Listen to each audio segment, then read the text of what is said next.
Yes, guys. Welcome to Box Football, and I just want to bring out a quick thing right there. Apologies yesterday because we were meant to go live yesterday.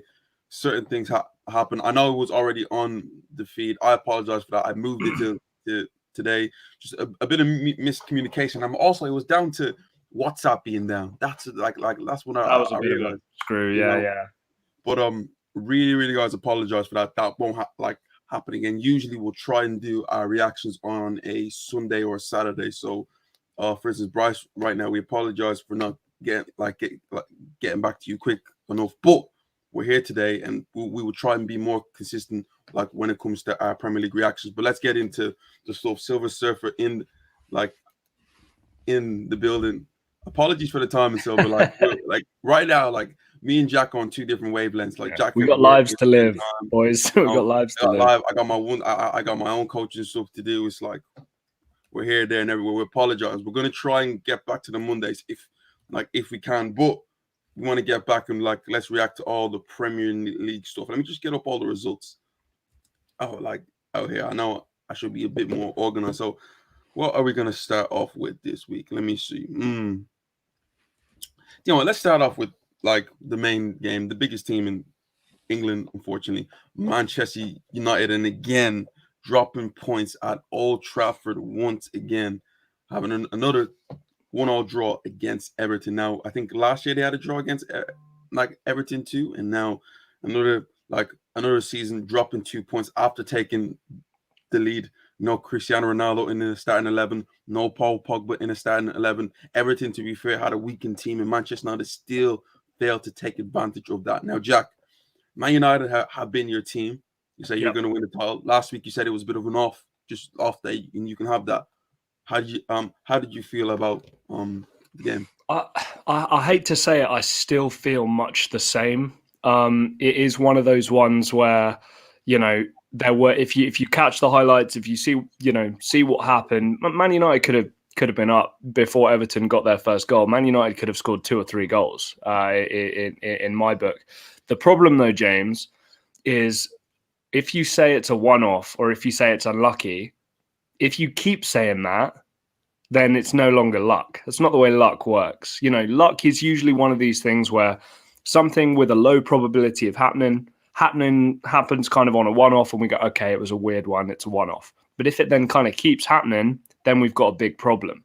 I think, again, we're going back to the well with the same old comments, unfortunately. So sorry to bore anybody that's listening. But yeah, Ole Gunnar Solskjaer, the atmosphere at the club is great. The harmony amongst the squad is great. All this kind of stuff is great. But on the football side of things, it remains to be seen. It's lacking. Fabrizio Romano came out recently, went live on Twitch talking about the Solskjaer situation at Manchester United, and they said they were fully behind him because they don't see any better candidates available right now. That just made me laugh, James. That just made me laugh.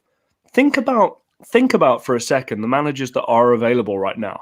I'm not saying it's a plethora of the best managers in the world are all available, but some seriously talented managers are available right now.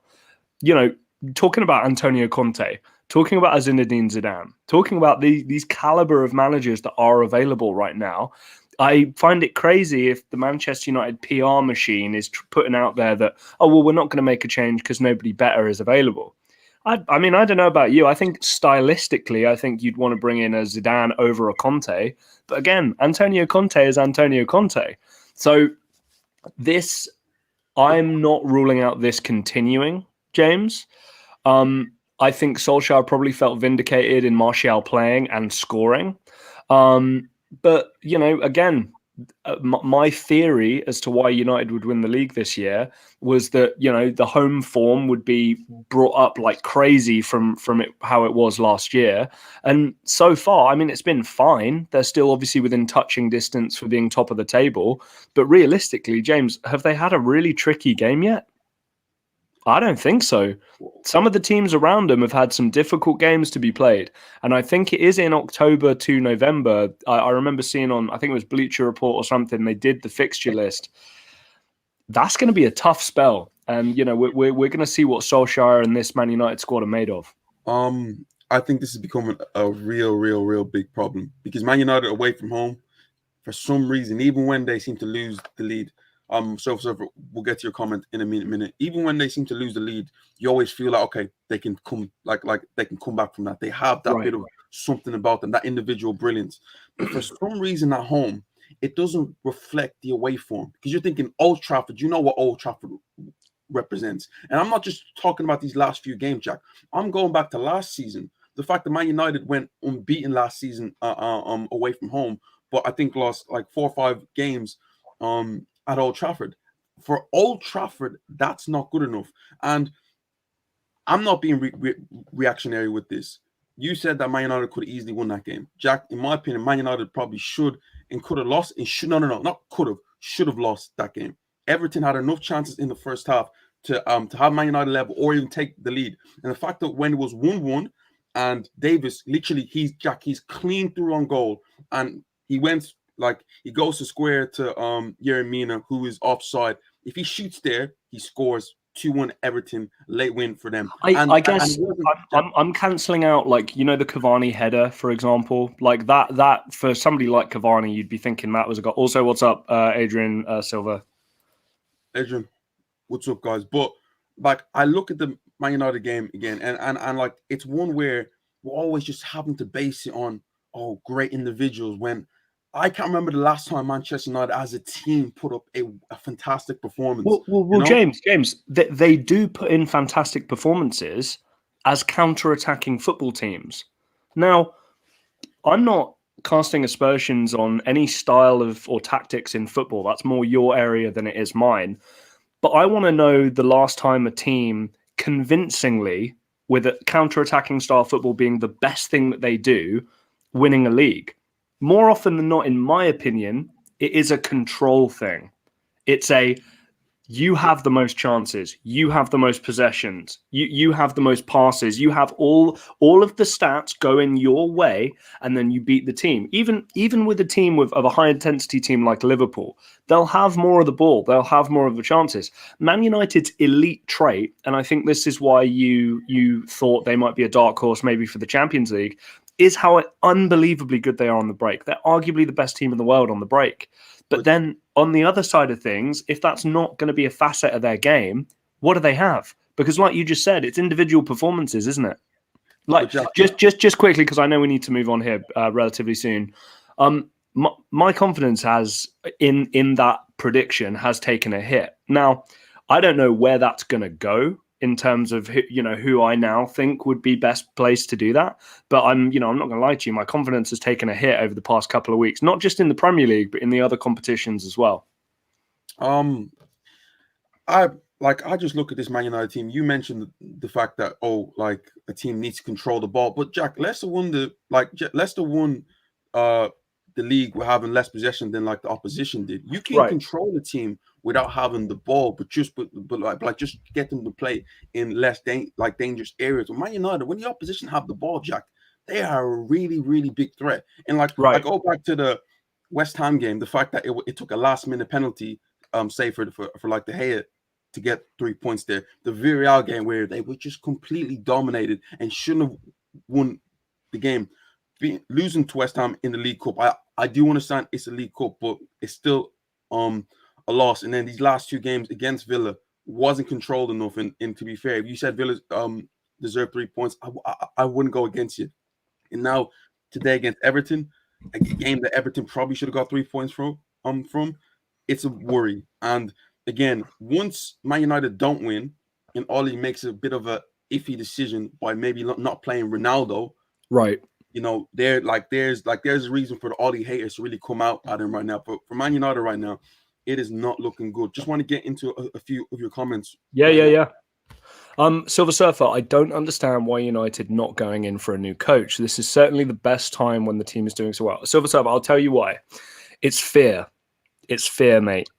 You have to look at the caliber of coaches that they brought in the past. We can all mock David Moyes as much as we want, but Everton David Moyes was an unbelievably good football coach and manager. Seriously. And we're seeing that kind of resurgence again at West Ham. That was a failure. Jose Mourinho, because it's Jose Mourinho and we measure him differently, that you have to say that was a failure. Louis van Gaal, again, like won a Europa League, did he, or a cup here or there, maybe? Like, but again, you've got to say for a club like Manchester United, it's a failure. Ole Gunnar Solskjaer's come in. I think the atmosphere and the spirit of the club, all that good stuff is back, but now the football side is just missing. I think the fear for the higher ups is getting rid of this guy where things are going so well, and then you bring in somebody, and then we see a repeat of a Van Gaal, a Moyes, a Mourinho, etc., etc. So I think there's a fear factor there. Now, I would look at Zidane or a Conte, and I think, oh, no questions asked, just do it. When somebody like that comes available, you jump at the chance. But I think the fear factor at the top is very high. That's my take. I don't know if you agree, James. Andre, just quickly, I think you mean Man United, not Man City.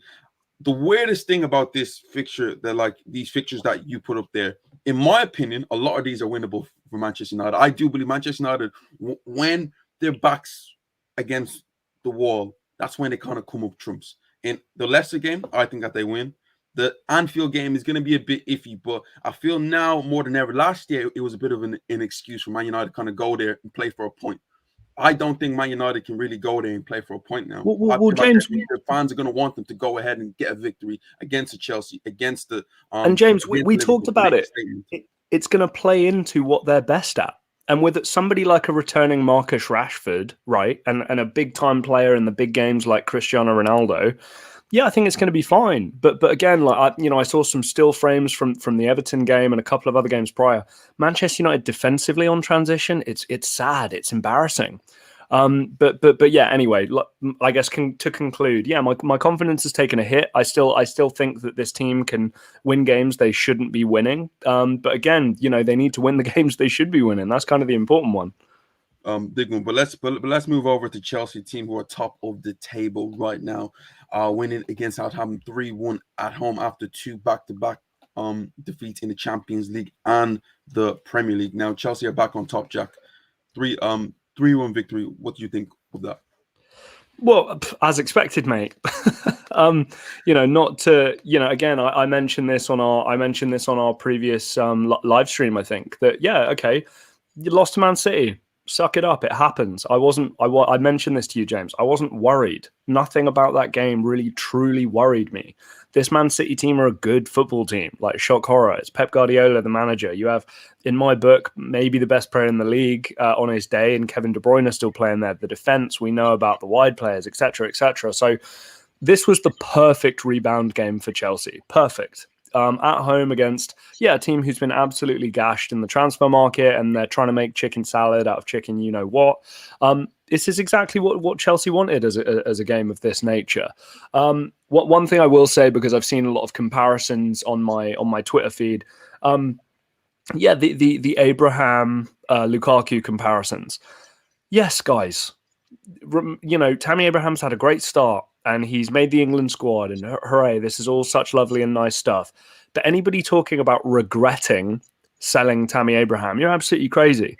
Maybe there should be a buyback fee, or maybe it should have been a loan with an option to buy, or anything like that. But Romelu Lukaku is that guy. I'm no questions about him whatsoever in comparison to a Timo Werner or a Tammy Abraham. But yeah, James, Chelsea back on track, and like I've said to you, I'm not going to be surprised if they win the league at all. Of course, but to me, it was a bit of a confidence booster for them, and that was all based on the red card mainly. Because, Jack, the fact Southampton probably was going to get out with a 1-1 draw, right? To be fair, and the red card did change things, and Chelsea did get a victory, which was much needed, because I believe that it would have damaged this team's morale. The fact that they would have won 3 games without a win from all these highs, it would have been proper down to earth. But they needed that. The big one for me also is Timo Werner. The fact that he's on the score sheet, and not just like he's on the score sheet scoring the 5th or 6th goal. He scored the winning goal at a big moment for them in like the 84th minute or so. He is going to play an important part in Chelsea's road to the title. Why? Because it's not going to be every week you're going to see Romelu Lukaku step up and score and Right. all that sort of stuff. You're going to need Timo Werner there. There It's might be also a not thing his where, job. It's also not like that's the thing with Lukaku. You don't have a skill set like Lukaku has, and then only look at him from a goal contribution point of view. If you're doing that, you're disrespecting what the man is capable of. You know. So sometimes, yeah, somebody is going to have to pick up the weight that way. yeah. So like for me, Timo Werner is a player that, listen, his Chelsea career hasn't been great, but if Chelsea are going to be successful this year, Timo Werner needs to shine. And like the fact he scored a goal like that, and not just when he scored. I look at the celebrations as he scored. The players are so happy for him. They want him to succeed. And I Right. believe that it's a thing where I look at Tuchel, and I think he wants a thing where like he has Timo Werner and Lukaku playing at a time. I genuinely do believe that that But James, what now we've talked about this. That's what Werner had when he was so successful at Leipzig. It was a 2, and he played off the other striker, right? And then at Chelsea, we saw Lukaku play his best ever football in a 2 with Lautaro Martinez. All you need to do is marry those two up. And I think with Werner, my kind of final thing on this game is with Werner, there's a certain level of imposter syndrome, right? I think we all feel it from time to time in our lives, right? A little bit of an imposter syndrome. And when you get that goal, sometimes that weight can just be lifted, right? Totally lifted. And maybe we'll see Werner kick on now. Who knows? Maybe, but again, Chelsea back on track. It's not rosy like what it used to be, but again, safe win. Bit fortunate with it. Jack, also, did you feel like it was a red card on a Jorginho from James Ward-Prowse? Oh man, it's frustrating getting into these kind of conversations because, like, if I was a referee and I was the IFAB and I was doing the rules and stuff, there'd be so many, fewer red cards, and there'd be greater punishments for things that aren't punishable right now. You know what I mean? So, I'm gonna say no. I'm gonna say no in my Really? in my kind of idealistic world of thinking about it, and I don't know though. It's not something I feel super Lunging strongly in, about. lunging in, challenge from behind. It was a little bit. It was reckless to the point of view. Like you look at where the challenge was placed. If this was maybe in front of Georgina, I kind of get it. But the fact it was also behind, a bit of reckless. Like Yeah, I no, was like, James. Look, it's understandable that there was a red card. I'm not going to kick up a fuss about it being a red card, but I think, I look at some of the other things in football which I think really bother me. Like I'll give you a quick example. Like if somebody talks back to the referee or does anything like that, I'd book him immediately. Any sort of dissent towards the referee, not excessive or anything. You book that person. so I'm a big rugby fan, mate. And you see these tiny little 5'6" Welsh blokes getting respect from these 6'8" juggernauts who could tear their head off. And if some like guy in his early 20s from South America can't respect a referee who's trying to just manage the game and officiate the game, then I don't know. nah, but sometimes referees can just be a bunch of dicks. But let's move on. Let's talk about my team, and we went away to Brighton this week, free flowing Brighton. I think they would have, if they would have won that, they would have went top of the league. But Yep, they would have. didn't. It was a 0-0 draw. The fact that Arsenal were on such a high after not beating Tottenham, dismantling Tottenham, and we were brought back to earth with a 0-0 draw against Brighton. And like, to be fair, I'm not gonna lie, we were fortunate to even get out with a 0-0 draw. But Jack, what did you see of the game? Um, I saw the XG philosophy and all of that statistical analysis stuff start to like really show its fruit and come to fruition. And what I mean by that is, by so many metrics, you would have said that Brighton were one of the best teams in the league last year, but they just didn't have it. Something didn't happen. I don't know what the connection was. People weren't giving maybe Graham Potter his respect, or the players at the club, that kind of thing, right? And I think we're seeing it now. The fact that Brighton and Hove, like James, this isn't 2 or 3 game weeks where the max amount of points you can get is 9 and the variables are so limited. We're on game week 7 now, and Brighton had the chance to be top of the table in a league with, the 4 big guys that we're talking about and some other good, competition slightly below them. Yeah, okay, look, I think Brighton are always going to take a home draw against Arsenal, regardless of Arsenal's state in the game right now. But realistically, maybe they should start being a bit more ambitious. why not dream? Why not think that you can make a Europa League? Hell, why not think that if Manchester United keep, spluttering, that you can beat Manchester United to a fourth spot maybe or something like that? So I understand what Graham Potter's trying to do, but I think Arsenal was somewhat there to be had. I'd be interested to hear your take on that. And I just wonder if Brighton had played it a little bit more aggressive, a little bit more purposeful, they could have won that game. They XG tells you that Brighton created, but I don't think Brighton's XG was as high as Arsenal because I thought Arsenal had. Just to say what I mean by that is where they were at last year and then where they finished. I think this year, even they're kind of maintaining it, and now we're seeing the fruits of it. Right? They could have gone top. That's kind of what I mean, not just in the game. So I thought that we created like the best chances of the game. To be fair, Smith Rowe had a fantastic chance to put us ahead. I can only really think of one great chance for Brighton. That was a Shane Duffy one. But I felt overall Brighton dominated Arsenal in like from a point of view of 50-50s, possession, and winning the ball in the right areas.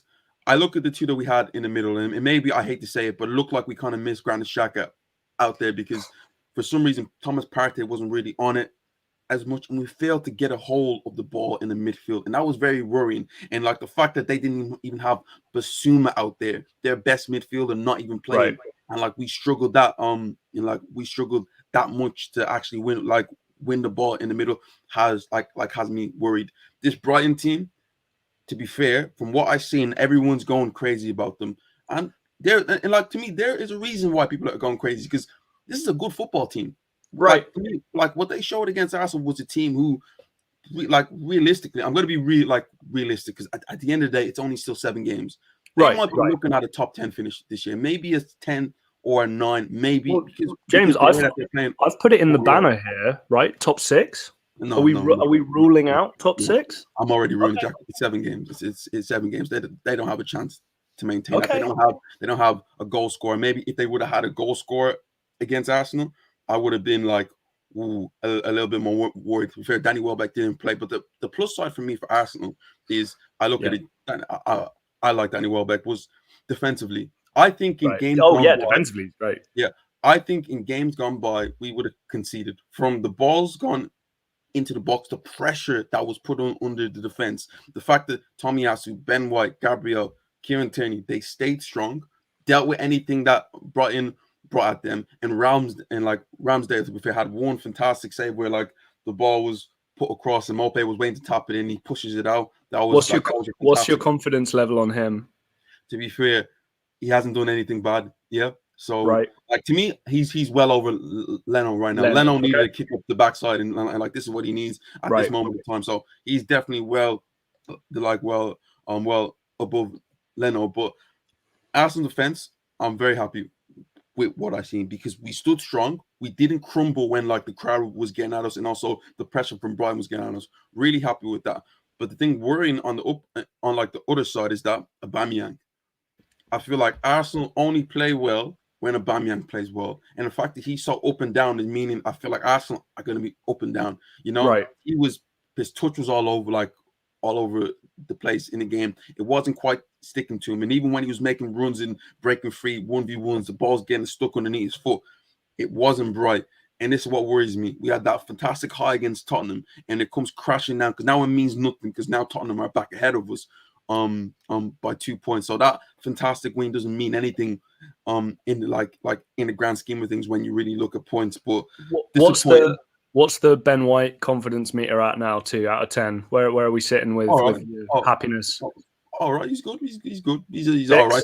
Still a lot to improve. I'll go for a 5. I'll go for a 5. Okay. No, there's still a lot to improve out for Ben White and his team in general, but it just worries me that we can't find the consistency level, because the fact that we're not playing Europa League or like Champions League football, God forbid we're in that Conference League. Bro, it's horrible. But like they need just quickly what they need to do with the Conference League, they need to put a greater incentive in place because there are going to be way too many big teams whose B teams can win the whole competition. And I don't mean that to try and be disrespectful to these other people. What's up, David? Roma, Spurs, obviously those are going to be the main two that everyone talks about because of Jose and all that kind of stuff. But like, they need to, like, for me, as silly as it seems, I think winning the Conference League, you should get a qualification place available to you for the Champions League, because Roma and Spurs aren't going to care about making the Europa League, right? And neither are any of the like better teams who finish in those Conference League spots. James, even Arsenal at this point are not going to look at winning the Conference League and going, "Oh, hey, great, we can now get in the Europa League if we win this competition." Like, no one's going to care about that. They need to change the incentives for the competition. Sorry, Dave. I think I had Brentford getting relegated. I think it was rather they were just safe or relegated. But goodness gracious me, they're looking like a good mid-table, bottom half of like a mid-table side. Like, they're a serious problem. And what they did to Liverpool and what they did to West Ham, like, goodness gracious me, they're serious. And to be fair, like, I find this a bit worrying that the fact we're talking about we're only talking about counterattack stuff when like we're playing against Brighton. Don't get it twisted, Brighton's a great team, play good football, but we're now clinching on straws and talking about a Smith Rowe counterattack when we should be creating more opportunities for ourselves, because we had a whole week to prepare for this game. That to me is what really annoys me. But let's very, very quickly. I think this is an interesting comment from Silver Surfer. Look, Marcus Rashford hasn't played. Martial hasn't really played, right?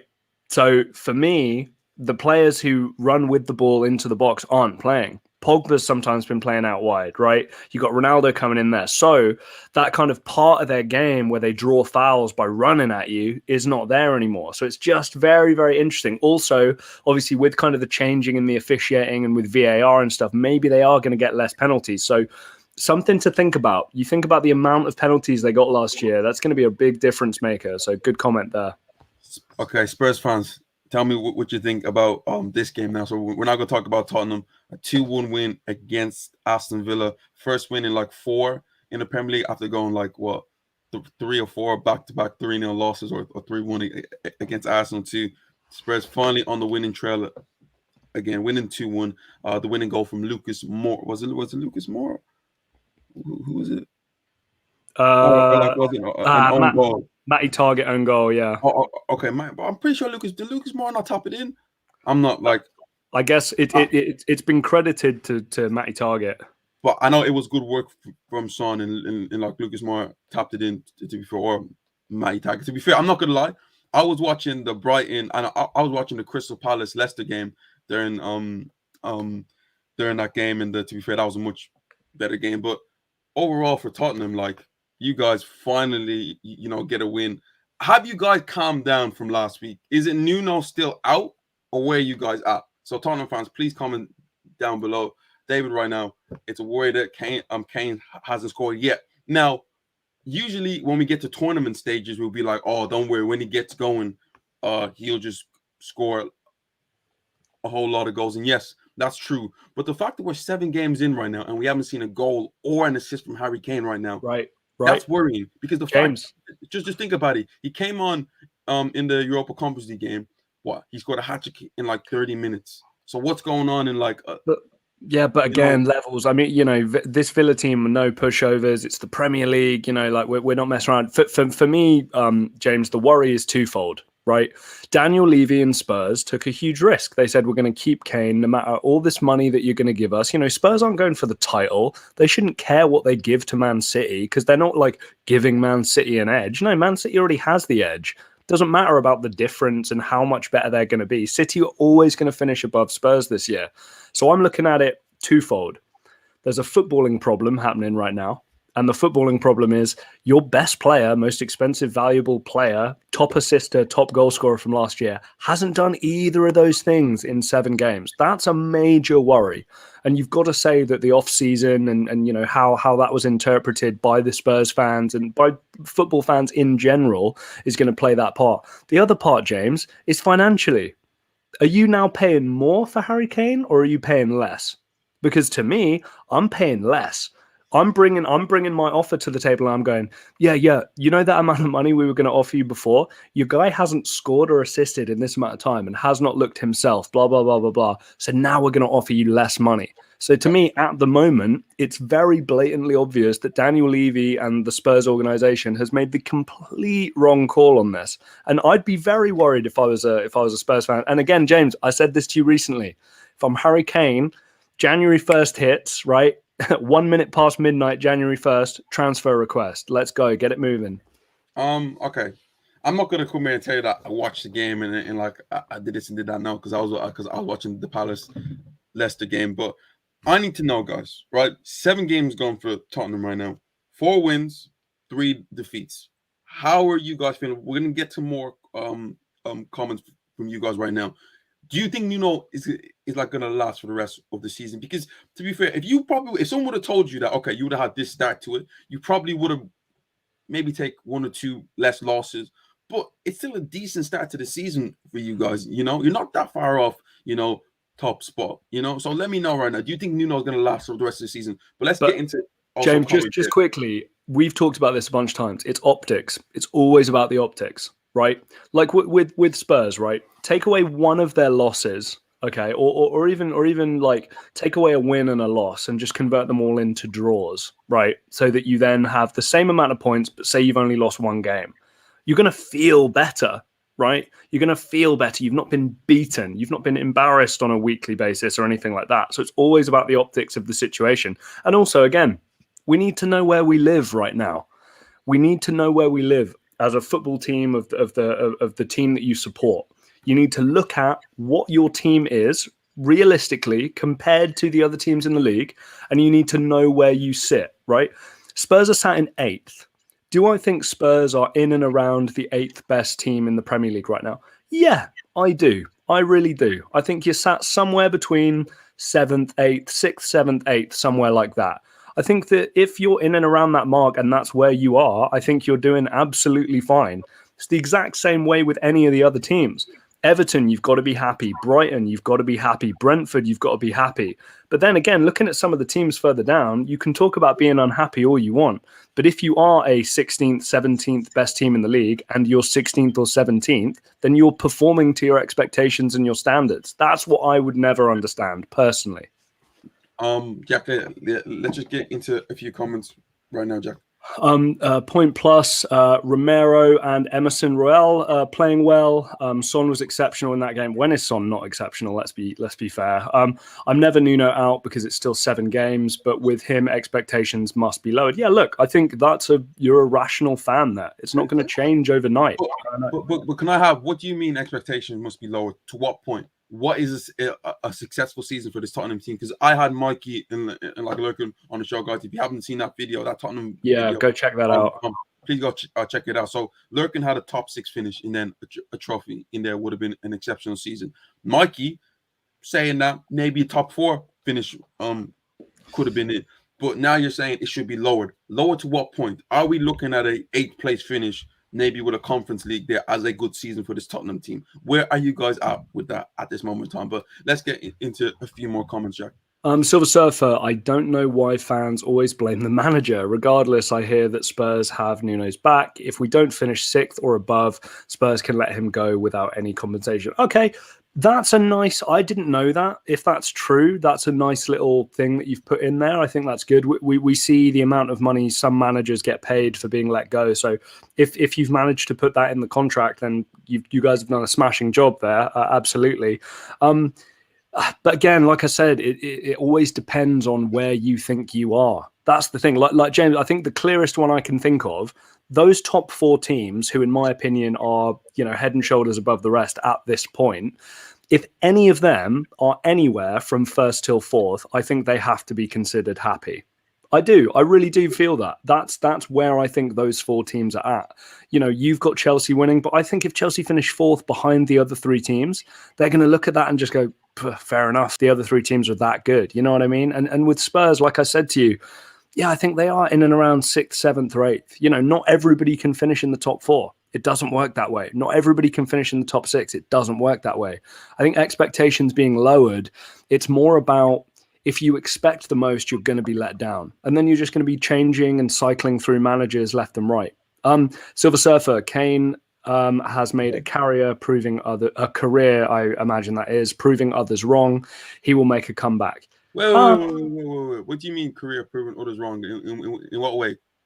Yeah, I was going to say that feels like you're creating a bit of a narrative there. I don't know if that it Because exists. Harry Kane is because yes, Harry. Do I expect Harry Kane to start scoring goals for Tottenham? Yeah, but prove me wrong in what way? Can he lead a Tottenham team to glory?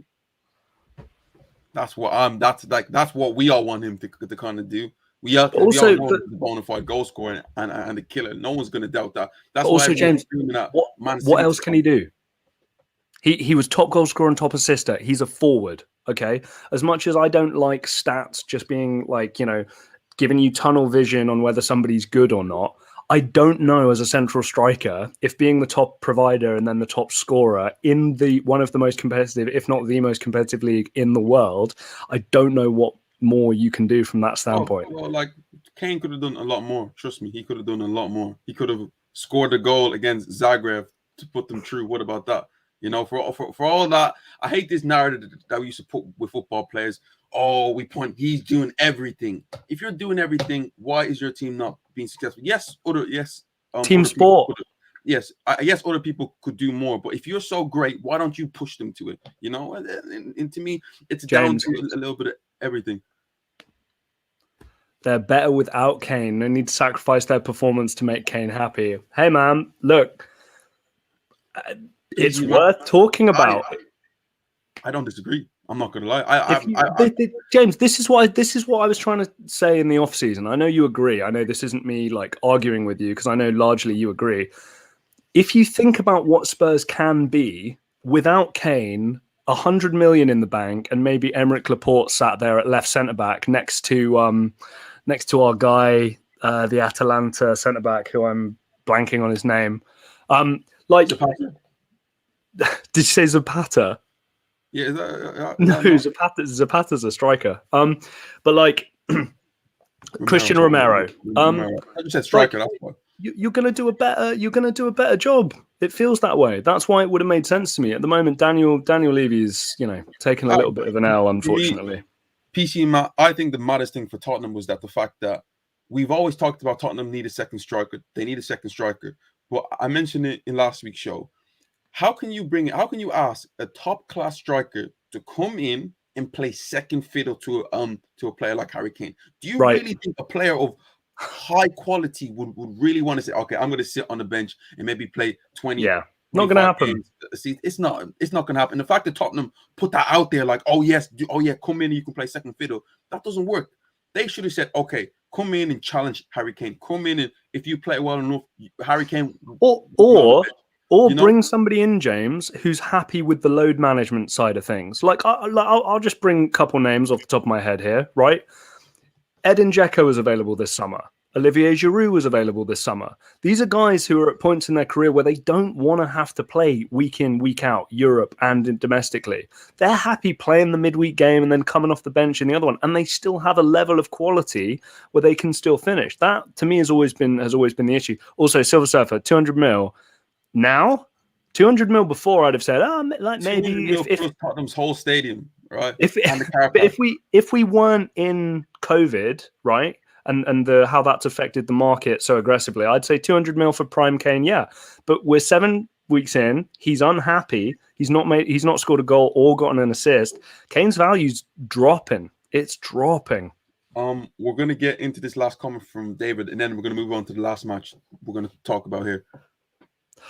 David, with Africa Cup of Nations starting in January, which of the Premiership clubs would be effective with some of their key players leaving to compete in the tournament? Well, quickly, there's only one team who's like badly affected, and obviously we'll get into that team. We'll get into that team shortly. Like Arsenal, because we're going to lose Aubameyang, Thomas Partey. But James, I don't know if anybody's going to be affected more so than Mo Salah and Sadio Mane.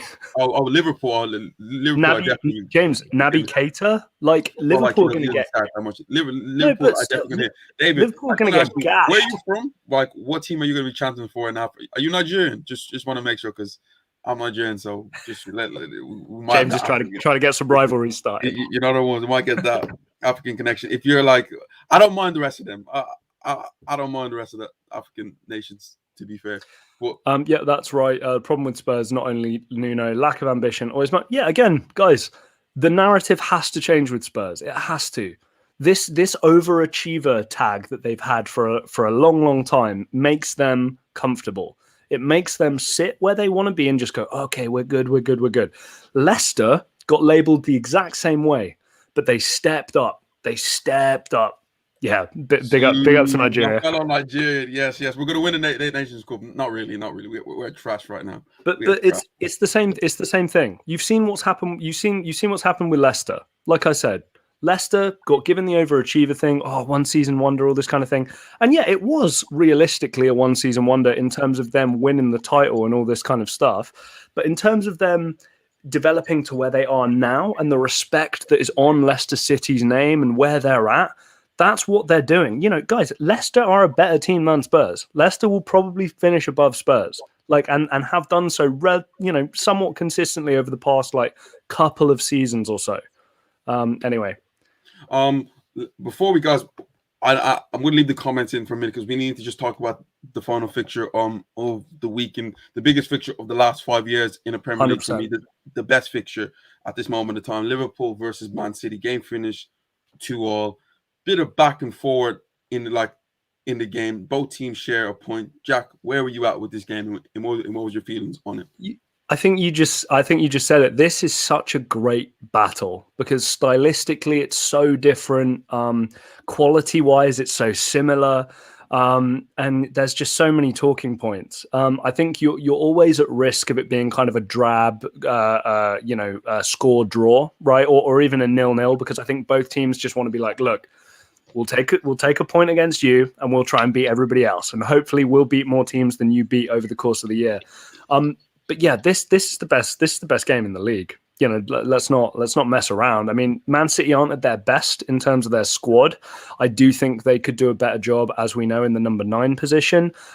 Liverpool, couple of the positions, it's looking a little bit tired and a little bit same old, but the same quality is still there. And the moment the goals start going in, you know that one is going to step it up over the end. And James, I think the biggest thing that speaks to me as a fan, you see Pep and you see Jurgen at the end, and you see I'll get you next. You can see that kind of there's that kind of level of we don't do things the same way, but man, I respect what you do, and man, I respect what you do, and all this kind of stuff. And that's what's really nice for me personally. Quick thing, guys, if you haven't already hit that subscribe button or the like button, please hit that, guys. Just help grow the channel, please. Question: who's pointing at Ronaldo? I don't know. I was gonna say who's questioning him at this point. I don't know, but let me just get into the game quickly and what I got from it. Especially, I feel like Man City started off the way that they did against Chelsea.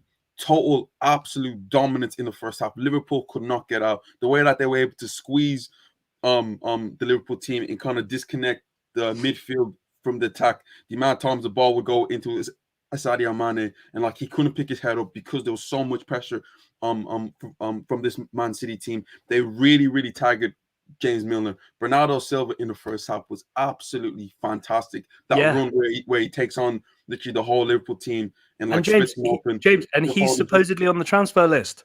It's crazy. It's crazy. You know what I mean? And to be fair, 3-4 times Phil Foden should have scored. Man City in the first half should have been clear. They had enough chances and enough control of the game to really put Liverpool to the store.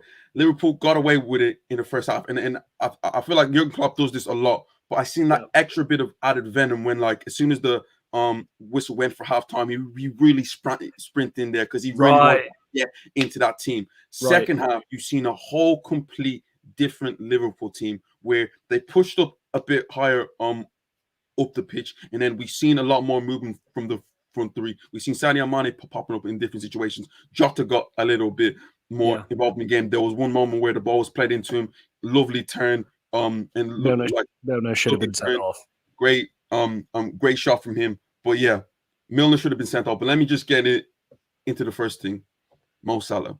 Goodness gracious. I mean, that first goal is just that is. You know what it reminded me of? You know what it reminded me of? It reminded me of the It reminded me of the Messi Boateng one. That's like when it was happening, I got that feel. I got that, like, he's kind of come in, come out kind of thing. And yeah, just the little, like, what was it? He used the sole of his foot to kind of do that out and in move, cut back onto himself. Yeah, that's the individual brilliance we're talking about.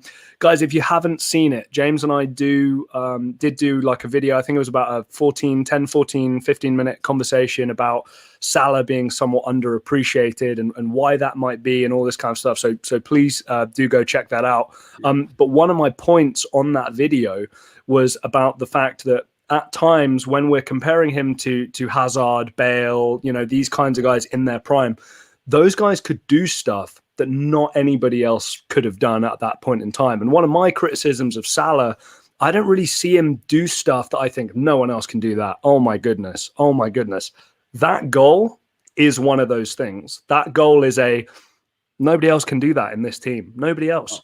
Yeah, let me just finish just getting into the analysis of the game. But it's to me, it's brilliant from Mo Salah. It's something that people criticize him for. He doesn't do. We've seen it. We know he has the ability for. It's brilliant from him. It's brilliant from Sadio Mane. Makes a run off the blind side. 1-0 Liverpool. I'm thinking there now. Okay, the Anfield crowd is really going to take Liverpool on and maybe get the second goal. In like they had chances to even get that second goal, but it's a great response from Man City. Fantastic response that they didn't cave in that situation. And Phil Foden, to be fair, he should have had 2 or 3 before that, but the finish is just sublime. I'm sold on him now, James. Jack, I was a bit like this for a while. I thought it was the classic English media overhype thing. Don't get me wrong. I'm not putting him next to Haaland and Mbappe and all that kind of stuff, but I'm sold on him as a capable starting Manchester City level player. He's that guy. David, generally, that might be one of the best comparisons I've actually seen. It's actually so, like, literally the fact that he sat him down. It's beautiful. Sorry, Jack. No, but that's literally what I was saying a second ago. It was literally beautiful from them. But also, Jack Grealish, I don't know.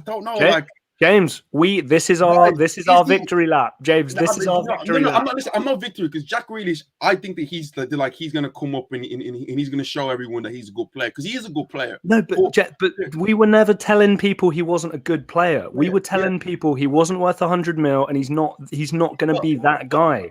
But I think everyone with 2 eyes who isn't English and this all English fanatic knows that. Listen, to me, it was like people were talking about, like, I remember I was speaking to someone telling me he's better than Mahrez, he's better than Bernardo Silva. He's not on their level. I think he's a good player. Yes. And I think Man City are going to build around him and trying to get him to what they want to be. But right now, it just seems that he just does the same thing and it doesn't equate to this Man City team. It's the tap inside play, like they're like play it backwards. But he needs to James, look, and lift this game. The thing I've been most impressed, I've been most impressed with personally is his physical development. He's a proper like athlete now. Like you see his body shape, what he's capable of doing physically. I think it's incredibly impressive. But yeah, it's too many touches, slows down the play a little bit. And we've all seen the memes about playing against thingy, those videos about tap, cut in, play out. Like it's all fine. I do expect him to grow and be a better player. But yeah, this is a 40 million pound player, and that's kind of including the English premium in there as well, and a 100 million pound player. I mean, guys, again, James mentioned it. Riyad Mahrez, Bernardo Silva, like these guys are marginally better than him, and I just, I don't know. I don't think I'm being a hater by calling him a great player who's just not as good as other great players. Jack, just a quick one. Phil Foden, Mason Mount. Who are you taking? Can I just tell you seriously? I would have said. Until this season, I'd have said Mount every day of the week because I like his work rate, what he's capable of. I'm seeing stuff from Foden now where I'm just like sold. I'm getting to the point. Like, listen, the problem with Phil Foden, I think he's a fantastic football player, but when I hear things, he's generational, he's this and that. No, I think like he's just people need to chill. Yeah, football player. Right. I'm personally, I'll be taking Phil Foden. Let's get into. Actually, no. Let me just finish my analysis and like what I really have to say. City done well to come back, and then we seen the brilliance from Mo Salah for the goal. It's absolutely fantastic. Like literally, I felt the game was going for a draw. It's sensational, world class. best player in the world. We're going to get into that debate later on. But that situation with Bernardo Silva and James Milner, I'm sorry, but anywhere else in the world, Jack, that is a red card. I'm sorry, James. yeah.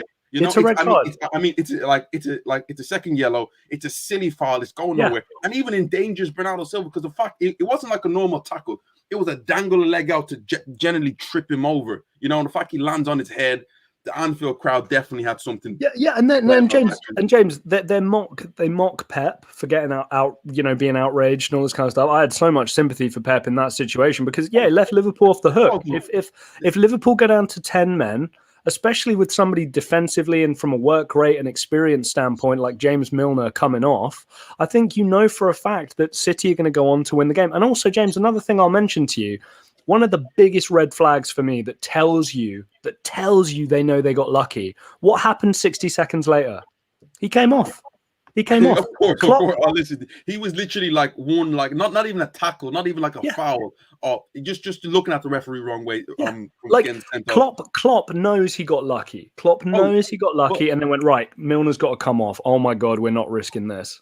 But I feel like I look at City, in fair play to them for like getting the equalizer. And like usually you would go like Jurgen Klopp after the game was talking about, oh, should we have won the game? And the fact that they had a fantastic opportunity with Fabinho to make it 3-2, and there was this incredible block from was it Rodri? Rodri, yeah. After the game, had to admit that based on especially that second half performance, Liverpool only deserved really a point out of that game and nothing 100%. more. If any team should have won out with all 3 points there, it was Man City. And if you're Pep in that situation, you'll be disappointed because based on the first half and even the sending off issue that should have been sending off, City probably should have been walking out there with all 3 points. But James, if you game it was anyway.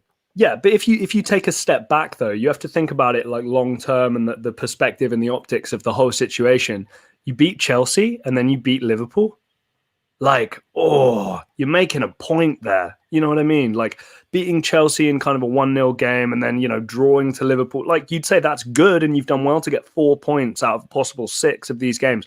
But getting 6 of 6 against those kinds of teams, I mean, that makes up for any sort of the early season fumblings that went on, and it puts you right on track to do what you want to do in the league this year. It just makes you feel like if City are able to get this striker, forget about it. We might as well just 100%. Call it illegal. We might as well just call it legal on there because it generally just becomes it doesn't even get competitive because the way Man City are able to go to these grounds, the way that they went to Stamford Bridge, and literally that was one of the best performances I've seen from an away team. Not from the point of view defensively, just an overall.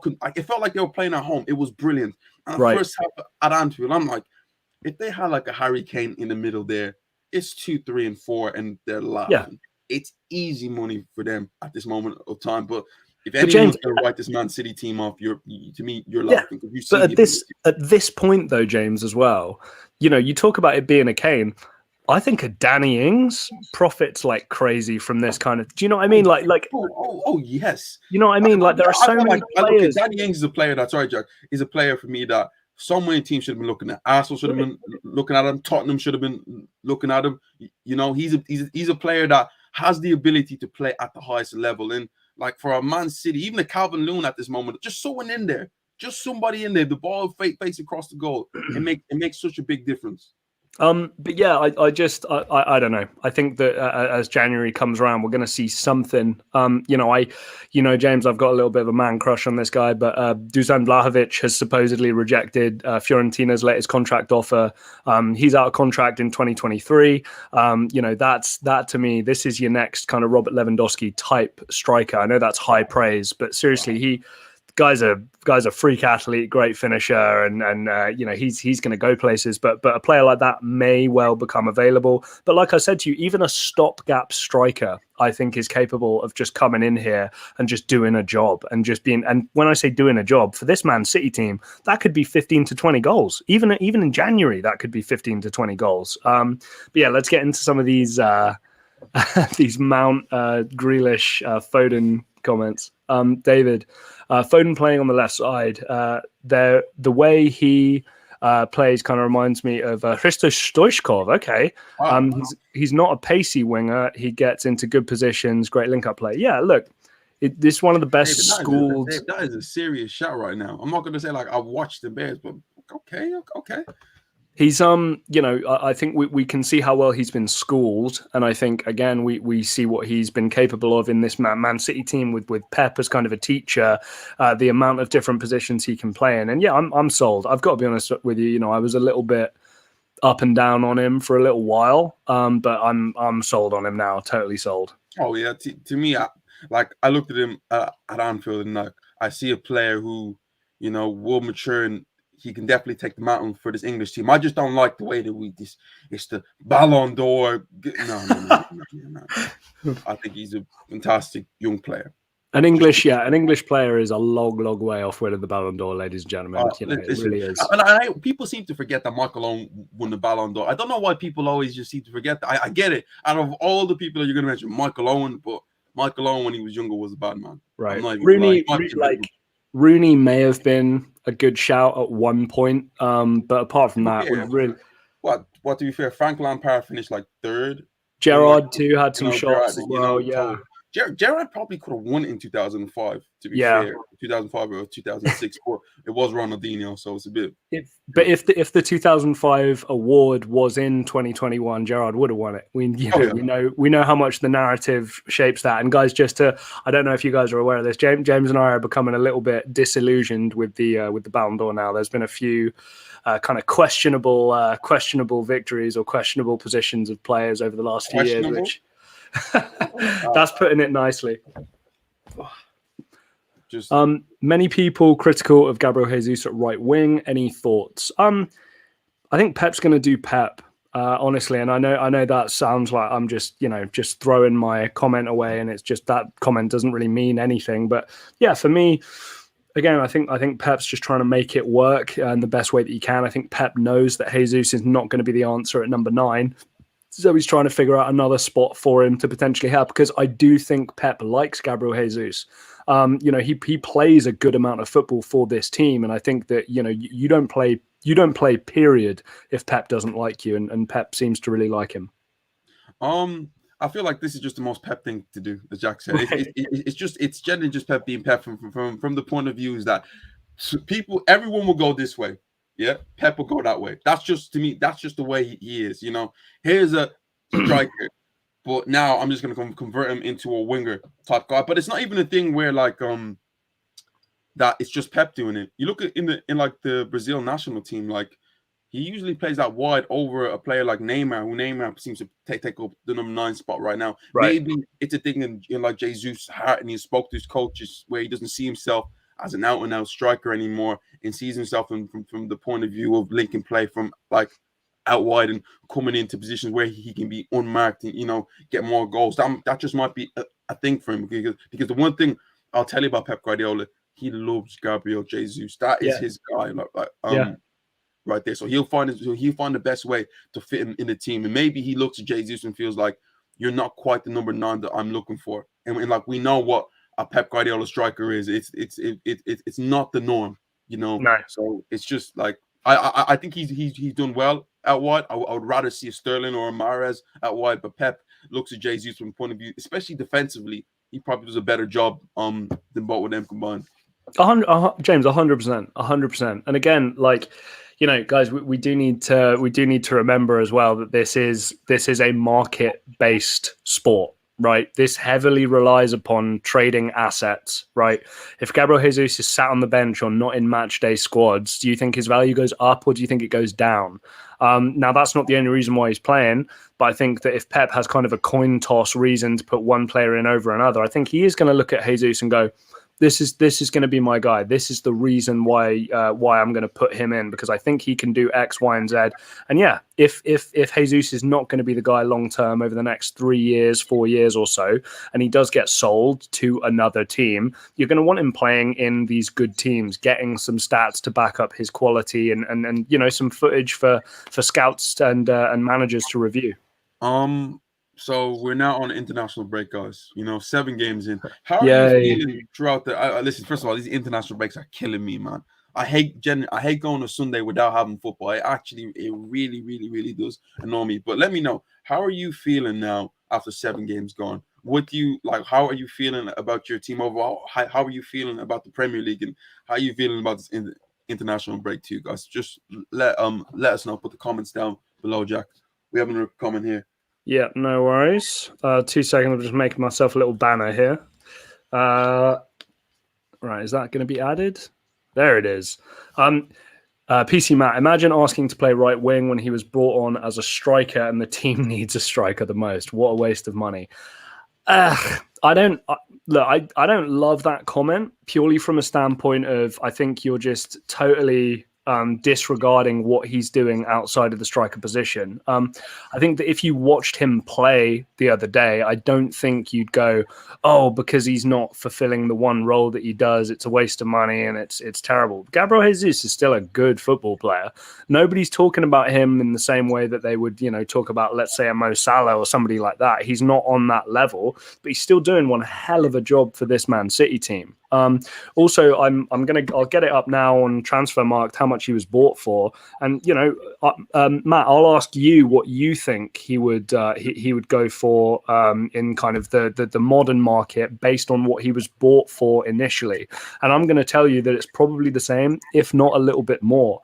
So we can talk about a waste of money all we want, but realistically, it depends on what you're then getting from the player, and that's even after he's gone. Because when the player's gone, obviously you do get that financial return from it. So let me, James, if you don't mind, just to be fair, I understand the comment, but I feel like Guardiola sees Jesus more than just a striker. Like even when like Aguero was out, it wasn't Jesus playing all the time. He would find a way to play, different players. And I don't ever think that Guardiola looked at Jesus as being the main striker. Never in his Man City career. And then like when you look at how productive Jesus has been in front of goal, you look at his Man City record, and then you'd be like, oh, mad, he scores goals. But when you look at where he scores the goals, he'll score a goal.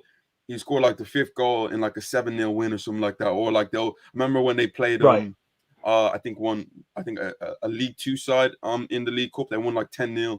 Gabriel Jesus scored 5 goals, and they added to the 20 goals that he scored. The majority of them were cup goals where they're running away with games. It's not like he's scoring crucial goals week in and week out, But you say that just quickly. So he was bought from Palmeiras for £28.8 million, right? Which at the moment you'd say is great value for money. They've done a good job to get in there.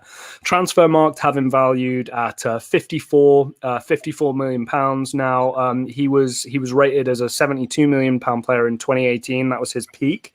And obviously so far this season, you've got 2 appearances in the Champions League, 1 goal, 7 appearances in the Premier League, 2 goals and 4 assists. So, the guy's not messing around. He's not, this isn't, we're not talking about, Kane, 0 goals, 0 assists, and a player you'd expect so much more from. This is from a player you don't necessarily expect the highest of highs from, but he's still doing a bunch of good work for this team, and he still is retaining a lot of value.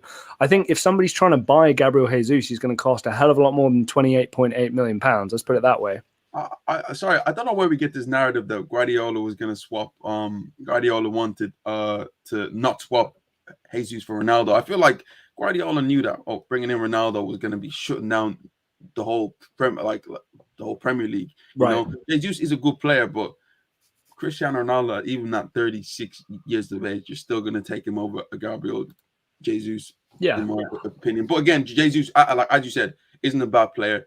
Yet is inconsistent in front of goal, but his overall performance from Man City is good. It's like, guys, it's 7 appearances, 6 goal contributions in the Premier League this year, and that's for a guy who who PC Matt saying is a waste of money. Well, I would say that if you're gonna make potentially like a 50, 60, maybe up to 100%, no, probably, but like maybe a 60 to 70% profit on a player who's giving you nearly a goal contribution per game in a position that he's uncomfortable playing in, I'd say that's a pretty good deal for me. I'd give that a big tick if I was assessing it. I feel like Jesus, when he come in 20-something million, I feel like it's always been a good deal for Man City. It's played a good part. But guys, I'm gonna cut it short because I got to get coaching, and Jack has to get to work right now. But thank you all from coming on today. We're going to try to get back to the Mondays, guys, as much as we can. We apologize for what happened yesterday. Again, our other videos that just dropped, please go check it out. If you haven't hit the like button on this video, please do that. If you haven't hit the subscribe button, please do that, guys. We appreciate you for all the comments. Thank you all for coming, David, PC, everyone, guys. Thank you all. What's up? Every single one of you guys. Thank you all for coming out. Silver Surfer. We will see you all, guys, next week. And this is Box to Box Football.